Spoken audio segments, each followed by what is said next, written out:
Olá, família! Sejam todos bem-vindos ao estudo diário das Escrituras. Hoje nós vamos finalizar aqui Doutrina e Convênio, sessão 82, os últimos versículos aqui para nós finalizarmos nosso estudo. A sessão é extremamente curta, é só 24 versículos essa sessão, e nós estamos estudando ela desde terça-feira. Hoje é sábado, então são 5 dias para estudar esses 24 versículos. E eu confesso que eu fiquei pensando, nossa, são poucos versículos para muitos dias, mas como foi gostoso se aprofundar em cada uma desses versículos aqui e aprender um pouco mais, né? Eu orei ao Senhor buscando saber o que ele falou, o que ele queria que os membros da igreja entendessem naquela época e qual é a aplicação dessas coisas em nossa época hoje também, tá bom? E tem sido muito gostoso ter estudado essa sessão, estou muito feliz de termos ido devagar nela aqui. Bom, ontem nós estudamos sobre que a igreja deve crescer, né, em fortaleza, em beleza, e também fortalecer as estacas, tá bom? Então, nós estudamos sobre isso ontem, como fazer isso, né? Aí eu acabei comentando na mensagem de ontem que uma das formas de fazer isso é fortalecer a família. Quando eu fortaleço a minha família, vamos fazer uma família mais forte dentro de uma ala, para ajudar outras famílias. E quando nós fortalecemos uma ala, fortalece a estaca, porque a estaca busca líderes dentro de uma ala, né? E um dos comentários me chamou a atenção, né, de que quando uma pessoa vai para a estaca, né, o que acontece? Essa pessoa vai voltar a treinar os líderes na ala, tá bom? Então, veja só que interessante, a gente vai fazer esse processo para fortalecer a estaca, mas a estaca o que faz? Vai treinar os nossos líderes, vai dar suporte aos nossos líderes e nos ajudar, né? Então, olha que interessante. Vamos lá para o nosso estudo aqui, então, hoje, continuando aqui, a partir do versículo 19 ao versículo 24. Bom, então, um dos aspectos que o Senhor falou aqui sobre fortalecer as estacas, fortalecer os lares, ele fala sobre voltarmos para nós mesmos, tá bom? Então vamos estudar aqui como nós podemos nos fortalecer. Aqui diz o seguinte, versículo 19: todo homem procure o interesse de seu próximo, e fazendo todas essas coisas com os olhos fitos na glória de Deus. Então, uma das maneiras de eu fortalecer, né, não é olhar para mim mesmo, né, buscar para mim mesmo, mas buscar para poder ajudar ao próximo, né? Então ele coloca dessa maneira, que todo homem procure o interesse do seu próximo, não o seu próprio interesse, né? Então Deus ele espera que nós vivamos, né, não apenas para nós mesmos, mas é para o benefício de outros, tá bom? Fazendo essas coisas com os olhos fitos na glória de Deus, ou seja, a minha motivação para ajudar o meu próximo vai ser a glória de Deus. Eu faço isso para a glória de Deus, porque Deus ama que eu faça o meu próximo. Lembra que a mensagem de ontem falou que quando nós fazemos e usamos nossos talentos e dons para ajudar o próximo, o Senhor ele multiplica em nós esses talentos e esses dons, tá bom? Então, a nossa motivação sempre tem que ser a glória de Deus, sempre estar fito, né? Os nossos olhos fitos ali na glória de Deus. Bom, um exemplo aqui, então, de como fazer essas coisas, diz aqui. Nós podemos fazer isso em nossas escolas, no trabalho, no serviço, em nossos relacionamentos. Nós devemos perguntar a nós mesmos, né? Será que isso que eu estou fazendo está ajudando alguém? Será que isso que eu estou fazendo está edificando a Deus?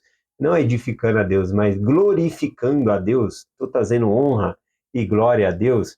Bom, esse tipo de pergunta e esse tipo de atitude, né, de estimar o próximo, ajudar o próximo, ele afasta o egoísmo de nós, tá bom? E nos aproxima mais do Salvador. Vamos lá, o versículo 20 aqui diz o seguinte: esta ordem designei como ordem eterna para vós, e para vossos sucessores, desde que não pequeis.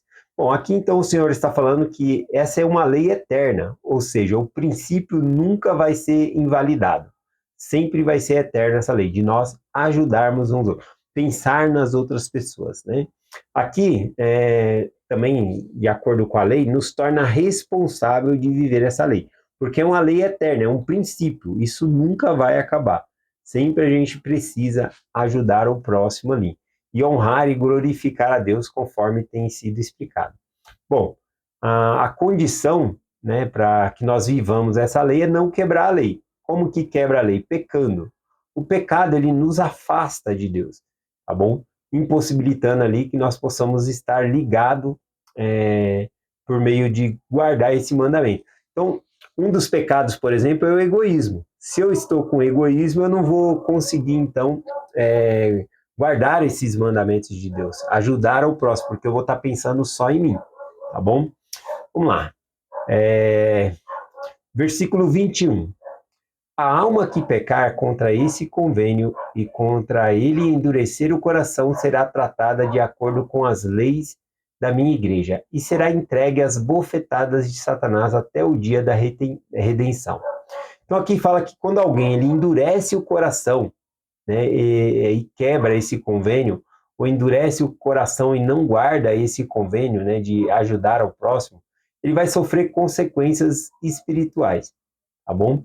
E essas consequências, conforme diz aqui o versículo, as bofetadas de Satanás, isso simboliza passar por aflições, tá bom? Sem a proteção de Deus, tá bom? Sem que Deus esteja protegendo a pessoa. Então, a importância, né, de nós vivermos os mandamentos e estar firme ali sem quebrar esses convênios, tá bom? Mas aqui também, nesse versículo, fala da esperança, porque ele fala até o dia da redenção. Isso mostra a misericórdia de Deus, tá bom? Que ela permanece disponível para nós nos arrependermos e nos voltarmos para o caminho certo. O Doutrina e Convênio 82, 22 diz assim: E agora em verdade vos digo, nisto há sabedoria, granjeai amigos com as riquezas da iniquidade, e eles não vos destruirão. Bom, esse é um versículo um pouco mais complicado, né, de se explicar, de se entender, né, como granjear amigos, né, com riquezas da iniquidade. Acredito que iniquidade aqui o Senhor está falando naquele termo de que são coisas que se corroem, que nós não levamos conosco. Tal como ele fala, né, que é, juntai tesouros no céu, onde ladrões não minam nem roubam, e a traça não corrói o tesouro, né, e não enferruje. Até mesmo nós pensarmos na cédula de papel, se você guardar, ela vai perdendo valor, né? O dinheiro que você tinha antes, R$ 100, você vai no mercado e você sai com uma sacolinha de plástico na mão, né, com coisa que você comprou, vai desvalorizando, então tudo vai perdendo o seu valor ali. Então, o dinheiro ele acaba sendo corruptível, né? Vai se estragando, vai perdendo o seu valor ali, tá bom? Eu acho que caminha nessa ideia aí a questão de granjear amigos, né? Como assim granjear? Granjear é fazer negócio, ganhar pessoas, né? Então, a explicação que eu peguei aqui diz assim, ó, essa frase parece soar estranha, né, à primeira vista. Riquezas da iniquidade. Aqui não significa, né, que é enriquecer fazendo o pecado, tá? Mas é usar sabiamente os recursos do mundo, mesmo os imperfeitos, né, para o bem. Ganhar amigos significa construir relações e ajudar e abençoar vidas. Então, dessa maneira, eu gostaria de usar a palavra santificar, tá bom? Tornar santo. É pegar algo e santificar ele. Que nem esse tempo aqui. Quando nós paramos e estudamos essa mensagem, nós estamos santificando esse tempo, santificando ele, tornando ele santo, porque nós estamos estudando coisa sagrada. A mesma coisa com o dinheiro. Quando eu pego o dinheiro para abençoar a vida de outras pessoas, eu estou santificando, eu estou dando um propósito eterno para esse dinheiro, né? Não que o dinheiro tenha vida, mas o que o Senhor está falando é isso, granjeais amigos, ou seja, ajudai as pessoas com os recursos temporais que ele nos dá, tá bom? Então ele não fala de nós arrumarmos inimigos, não, pelo contrário, granjeai, fazer amizade, dar um propósito, ajudar as pessoas, isso que significa aqui, né? Então o dinheiro, ele usado corretamente, ele pode ser uma ferramenta para edificar o reino de Deus e ajudar o próximo, né? Nós vemos aí maneiras de ajudar por meio da oferta de jejum e outras ofertas aí. E também outras pessoas, né, que pedem ajuda, a gente também pode estar ajudando aí no reino de Deus. Bom, como mordomos, então, nós temos que santificar os recursos temporais que Deus ele nos dá, tá bom? E que, então, nisto há sabedoria, ou seja, dá um significado maior, né, para aquilo que nós temos, tá bom? Vamos lá para o versículo 23, diz assim: Deixai o julgamento somente para mim, porque ele é meu, e eu recompensarei. A paz seja convosco, e continuai, a paz é convosco, e convosco continue minhas bênçãos. Bom, vou ler de novo aqui, porque eu dei uma travada aqui, né? Doutrina e Convênio 82, versículo 23. Deixai o julgamento somente para mim, porque ele é meu e eu os recompensarei. A paz seja convosco. Convosco continue minhas bênçãos. Então, aqui o Senhor ele fala, né, sobre que não é a nossa função julgar. O julgamento é do Senhor. Ainda mais esse tipo de julgamento aqui que o Senhor está falando que é julgar, o último julgamento, o julgamento final, é do Senhor, tá bom? Aqui, inclusive, ele fala para nós não julgarmos, porque às vezes a gente pode ficar pensando, essa pessoa não merece que eu ajude ela.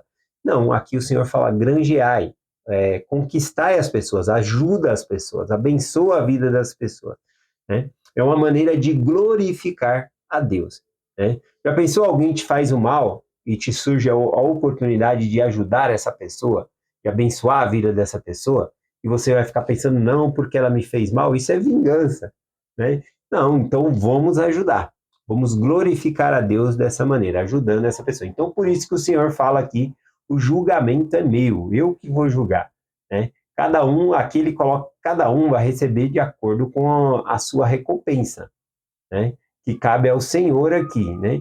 Então, em diversas escrituras, fala a respeito de Deus ele abençoar de acordo com as obras da pessoa, né? Então, a gente vê que vai ser personalizada as bênçãos de acordo com a fidelidade de cada um ali. Uma das escrituras, por exemplo, é Mateus 16, versículo 27, falando da vinda de Cristo, diz assim: Porque o Filho do Homem há de vir na glória de seu Pai, com seus anjos, e então retribuirá a cada um conforme suas obras, né? Dá para associar aqui com Doutrina e Convênio 82, 23, que é o que nós estamos estudando, né? E diz, Doutrina e Convênio, a parte que dá para associar, diz assim, ó, o Senhor, o Senhor nos adverte, né? Dessa maneira, não julguem os outros, essa responsabilidade é exclusivamente de Deus. E em Mateus a gente vê o cumprimento. Então, ali ele fala uma advertência para nós em Doutrina e Convênio, e em Mateus ele fala que é ele que vai julgar, né? O Salvador confirma que ele virá na sua glória para exercer esse julgamento. Então, tem várias escrituras aqui que falam sobre que o julgamento é do Senhor e não nosso, né? Vou ler algumas delas aqui, ó. Jó 34, versículo 11, pois Deus retribui o homem segundo suas obras e paga cada um conforme o seu caminho. Salmos 62, 12. E a ti, Senhor, pertence a graça, pois a cada um retribui segundo as suas obras. Apocalipse 22, 12. Eis que eu venho sem demora, e comigo está a recompensa que tenho para dar a cada um segundo suas obras. Romanos capítulo 2, versículo 6. Deus retribuirá a cada um conforme seu procedimento. Então são muitas e muitas escrituras, tá bom? Falando sobre que cada um vai receber a recompensa de acordo com suas obras. Mas quem vai julgar? É Deus que conhece o coração, tá bom? Então nós devemos fazer o bem sempre. Último versículo aqui, Doutrina e Convênio, seção 82, versículo 24, diz: Pois o reino é vosso, e sê-lo-á para sempre. E se não abandonardes abandonardes vossas perseverança, assim seja a mãe. Então ele fala para nós não abandonar a perseverança. Ele dá uma promessa gloriosa para nós aqui, falando que o reino pertence a nós. Mas ele coloca uma condição: se perseverarem até o fim, continuar firme Então a chave aqui é a perseverança, continuar no caminho. O resumo do estudo que nós fizemos hoje aqui, então, diz que nós devemos viver para Deus e para o próximo, e não de uma forma egoísta para nós, mas viver para Deus e para o próximo.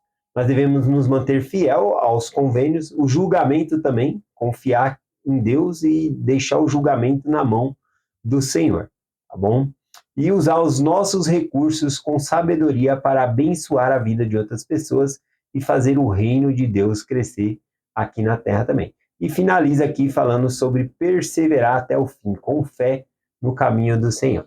É esta mensagem que nós compartilhamos hoje em nome de Jesus Cristo. Amém. Até amanhã.